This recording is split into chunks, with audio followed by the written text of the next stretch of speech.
حضرت علی عرض کرنے لگے صدقت یا عثمان، عثمان آپ نے سچ فرمایا ہے، حبب الیہ من الدنیا ثلاث، مجھے بھی 3 چیزیں بہت پسند ہیں۔ اب حضرت علی کیا پسند ہے کہ بندہ تھنگ رہ جاتا، اپنی اپنی پسند ہے۔ حضرت علی فرمانے لگے مجھے 3 چیزیں عرض کی حضور کے سامنے، مجھے 3 چیزیں بہت پسند ہیں۔ وہ 3 چیزیں کون سی ہیں؟ نمبر 1، حضرت علی فرمانے لگے نمبر 1 الخدمۃ للضیف، مہمان کی خدمت کرنا، والصوم فی السیف، گرمی میں روزے رکھنا، والضرب بالسیف، اور تلوار سے دین کے دشمن کو ختم کرنا۔ یہ میری محبوب چیزیں ہیں، محبوب چیزیں۔ نمبر 1 الخدمۃ للضیف، مہمان کی خدمت کرنا۔ میں اکثر خصوصاً اپنے ہاں، باقی تو میں نہیں عرض کرتا، اپنے اساتذہ کو، طلباء کو میں بہت شدت سے یہ بات کہتا ہوں کہ رسول اکرم صلی اللہ علیہ وسلم کے اس کلام پر غور فرمائیں۔ من کان یؤمن باللہ والیوم الآخر فلیکرم ضیفہ، جو شخص اللہ اور قیامت کے دن پر ایمان رکھتا ہے وہ مہمان کا خیال کرے، مہمان کی خدمت کرے۔ یہ نہیں فرمایا کہ مسلمان کی، تعلق والے کی، مالدار کی، مدرسے کے معاون کی، نہیں، مہمان ہوتا ہے بس۔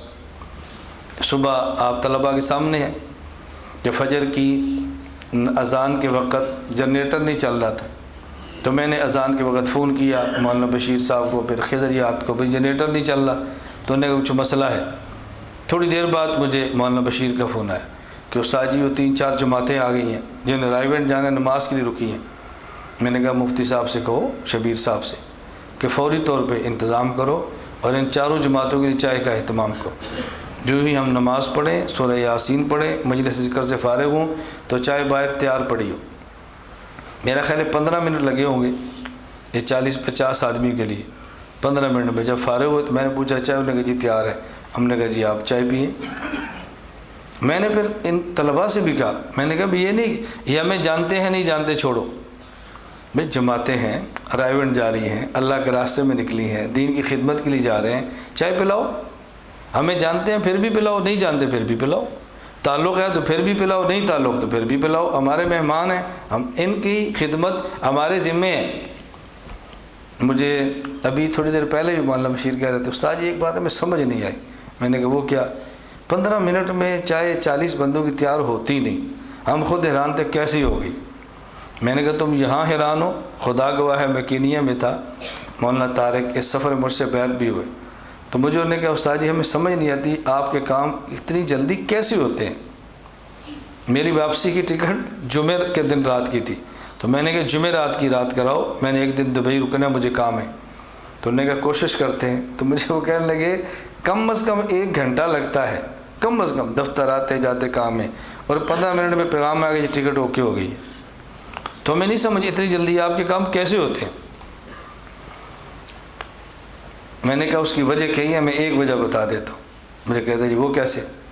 ہم وہاں نیشنل پارک ہے نیروبی، جنگل ہے، تو انہوں نے اس کو گھیرا ہوا ہے، وہاں تھے، اب دیکھ رہے تھے شیر دیکھنا ہے، فلاں دیکھنا ہے، فلاں دیکھنا ہے۔ میں نے کہا یار اتنا وقت کس کے پاس ہے، کھلے جنگل میں گھومتے گھومتے شیر دیکھو، چھوڑو بھائی گاڑی واپس موڑو، فضول وقت ہم ضائع نہیں کر، چھوڑے اس کو۔ جب واپس گئے تو آگے گاڑیوں کی لائن لگی ہوئی تھی، تو مجھے کہتے استاد جی، اب میں ان کے لفظ نقل کر رہا ہوں کہ آپ نہ کہنا میں اپنی کرامتیں بتا رہا ہوں۔ وہ خوش ہوئے نا، خوش ہوتے، کہتے استاد جی آپ کی کرامت ہے۔ میں نے کہا وہ کیا؟ کہتے یہ منظر کبھی کبھی ملتا ہے کہ سامنے ہرن ہو اور شیر اس کو تاک کے کھڑا ہو شکار مارنے کے لیے، کبھی کبھی ملتا ہے۔ وہ دیکھے سامنے کھڑے، ہم دیکھ رہے ہیں 2 شیر کھڑے ہیں، آگے 2 ہرن اور شکار کے لیے کھڑا ہوا ہے۔ میں نے کہا کب اٹھے گا شکار کے لیے؟ بس چلو اپنا دیکھ لیا نا، اب چلو اپنا کام کریں، چھوڑو اس کو۔ آگے ہم گئے تو وہاں جنگل میں جیسے ملازم ہوتے جاتی، وہ ایک قسم بندر کے کئی قسم ہیں، وہ ویڈیو پہ سارے نیٹ پہ نہیں، ہم اندر کے خاص قسم کا بندر تھا، خاص قسم کا۔ اس سے وہ کہتے تھے یہ جج ہوتا ہے نا، جج کو کیا کہتے ہیں پتہ نہیں، اس کو جج منکی کہتے کیا کہتے، اس طرح کوئی نام تھا۔ نام کیا ہوتا کہ اس کے اوپر جو بر ہے نا، بال بڑے بڑے، وہ اس طرح ہوتا ہے جیسے کسی نے وردی پہنی ہوتی ہے، یعنی یہاں پر کالے ہیں نیچے سفید ہے، اس طرح کے بال تھے۔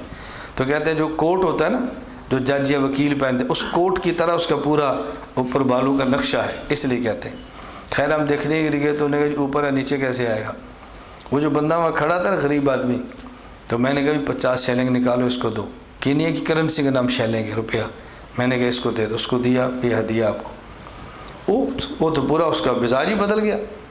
میں ابھی کھولتا ہوں, میں خوراک لاتا ہوں, ابھی کرتا ہوں, یہ نیچے آئیں گے, پھر کبھی شیر دکھا رہا ہے, کبھی چیتے دکھا رہا ہے, کبھی قریب جا رہا ہے. تو مجھے وہ کہنے لگے استاد جی آپ کی کرامت ہے, اتنا عرصہ ہو گیا, اتنے قریب کوئی لے کر نہیں جاتا. میں نے کہا نہیں کرامت نہیں, یاد رکھو قرآن کریم میں ہے وفی اموالہم حق للسائل, وفی اموالہم حق للسائل والمحروم.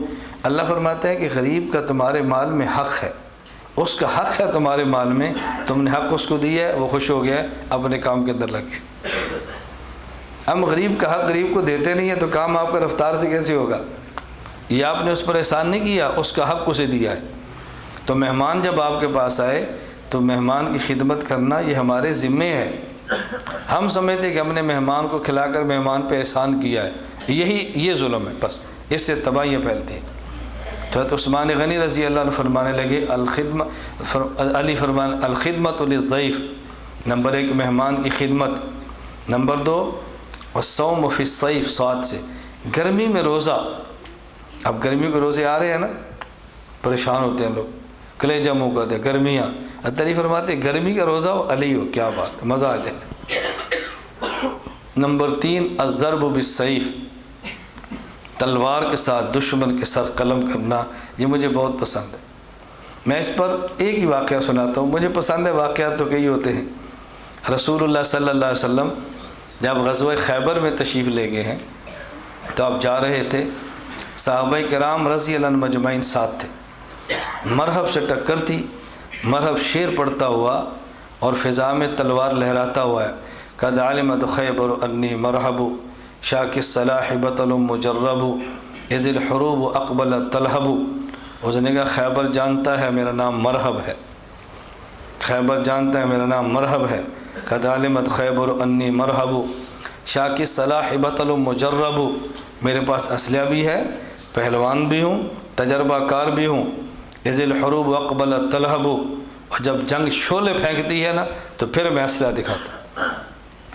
رسول اللہ صلی اللہ علیہ وسلم کے صحابی حضرت عامر رضی اللہ عنہ, ان نے ہاتھ میں تلوار لی اور وہ نکلے. انہوں نے کہا قد علمت خیبر انی عامر شاک الصلاح بطل مغامر. یہ تھے صحابہ رضی اللہ عنہ. دشمن للکارے اور پھر نیچے سر کرے, یہ صحابی کی شان نہیں ہے. مسجد میں ہو جھک جھک کے نماز پڑھو, اور جب میدان میں ہو پھر سینہ تان کے دشمن کو بتاؤ کہ ہم کون ہیں. حضرت عامر نے قد علمت خیبر انی عامر, مرحب خیبر جانتا ہے پورا کہ میرا نام بھی عامر ہے. میں بھی نہ تجربہ کار نہیں ہوں, میں بھی تجربہ کار, بزدل نہیں ہوں, میں بھی بہادر ہوں. مرحب آیا, حضرت عامر رضی اللہ تعالیٰ عنہ نے وار کیا زور سے, تلوار چھوٹی تھی, مرحب پیچھے ہٹا, اپنے گھٹنے پہ لگی, حضرت عامر شہید ہو گئے. تو بعض لوگوں نے کہا یہ بھی کوئی شہادت ہے, اپنی تلوار سے مارا گیا. رسول اللہ صلی اللہ علیہ وسلم فرمانے لگے اللہ عامر کو دوہرا اجر دیں گے. محدثین فرماتے ہیں ایک ان کی شہادت کا, ایک ان کے خلاف باتیں کرنے کا. تو میں کہتا ہوں کہ اہل سنت والجماعت کو دین کے حکام پہ خدا دوہرے اجر دے گا, ایک تمہارے کام کرنے کا اور ایک لوگوں کی باتیں کرنے کا. تو دوہرا اجر لینا ہے, کارا اجر لینا ہے. لیکن یہ تب جب آپ باتوں کا جواب دے کے اجر ختم نہ کریں. جواب دے کر نہیں, عمل سے, کام میں لگے رہو, لگے رہو, لگے رہو. جو باتیں کرتا ہے کرنے دو, شوق پورا کرنے دو ان کو, کیا فرق پڑتا ہے بھائی.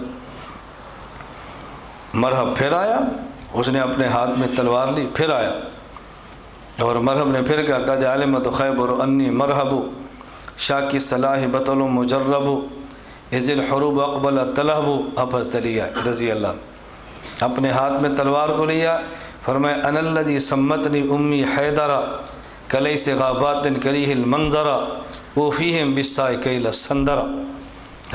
یہ ہے صحابی. بزدل ہو اور کامل مسلمان ہو بہت مشکل ہے. مسلمان کو غیور ہونا چاہیے دینی معاملات میں.